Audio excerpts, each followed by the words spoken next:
Already in my report in the Council of Europe's Parliamentary Assembly in 2006, I did state the fact that it is very important that all archives are open, so everything can be available for the public, especially for the victims.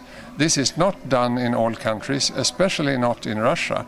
I visited also an archive in Russia when I was doing the report, and on the wall in that archive you have a picture of Marx and a picture of Lenin looking down at the poor people coming in there. It would be like in Germany have Himmler or Goebbels looking down at the people in the archive. So this is really bad taste. The problem is that Russia have not dealt with the history.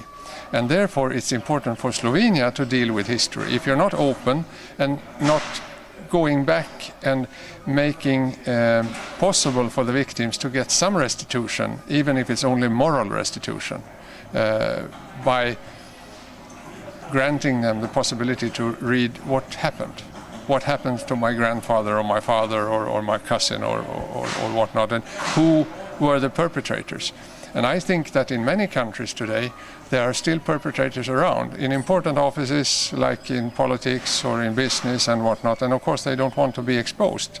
But I think they should be exposed and they should be taken to trial. We have tried all the Nazi perpetrators, which is good.